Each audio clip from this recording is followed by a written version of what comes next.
વાત કરીએ, સુરતમાં વહેલી સવારથી વરસાદી માહોલ યથાવત જોવા મળી રહ્યો છે। સમગ્ર શહેરમાં વરસાદી માહોલ જામ્યો છે। સુરતના આઠવા ગેટ, ભટાર, રાંદેર વિસ્તારમાં વરસાદ, સુરતના અડાજણ, વરાછા અને પાર્લે પોઈન્ટ વિસ્તારમાં પણ વરસાદ થઈ રહ્યો છે। વરસાદના કારણે વાતાવરણમાં ઠંડક થઈ ગઈ છે।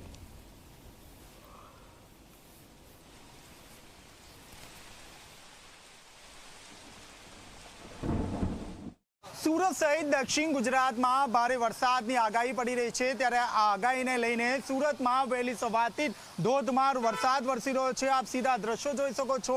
સુરતના અડાજણ વિસ્તારના સીધા દ્રશ્યો છે, જ્યાં વહેલી સવારથી ધોધમાર વરસાદ વરસી રહ્યો છે। સુરતના અડાજણ અથવા રાંદેર, ગોરધો રોડ, સિટી લાઇટ સહિતના તમામ જે વિસ્તાર છે તે વિસ્તારમાં ધોધમાર વરસાદ વરસી રહ્યો છે। આપ દ્રશ્યો જોઈ શકો છો। જે રીતે વરસાદ વરસી રહ્યો છે, સુરતી લાલાઓમાં ક્યાંક ખુશીની લહેર જોવા મળી રહી છે।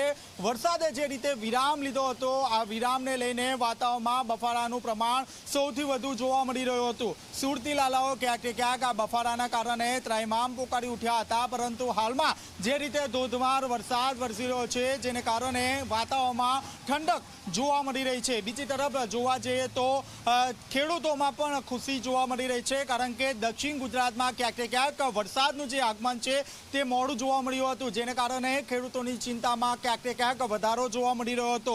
બીજી તરફ ખેડૂતો દ્વારા સિંચાઈ વિભાગને પત્ર પણ લખવામાં આવ્યો હતો કે જે નહેર છે તે નહેરમાં પાણી છોડવામાં આવે, કારણ કે હાલ જે વાવણીનો સમય થઈ ગયો હતો અને પાણીની તાતી જરૂરિયાત હતી, જેને લઈને આ પાણી છોડવા માટે ક્યાંક વિનંતી કરવામાં આવી હતી। પરંતુ આજે વહેલી સવારથી જ સુરત સહિત દક્ષિણ ગુજરાતમાં જે રીતે ધોધમાર વરસાદ વરસી રહ્યો છે, જેને કારણે ક્યાંક ખેડૂતોમાં ખુશીની લહેર જોવા મળી રહી છે। બીજી તરફ આપ જોઈ શકો છો, જે સ્કૂલે અને નોકરિયાત જતા જે વિદ્યાર્થીઓ અને જે લોકો છે તેને ભારે હાલાકીનો સામનો કરવો પડી રહ્યો છે। હજી પણ જે આકાશ છે તે આકાશમાં કાળા દિબાગ જોવા મળી રહ્યા છે, એટલે કે સુરત શહેરમાં હજી પણ ભારે વરસાદ પડે તેવી પૂરેપૂરી શક્યતા જોવા મળી રહી છે।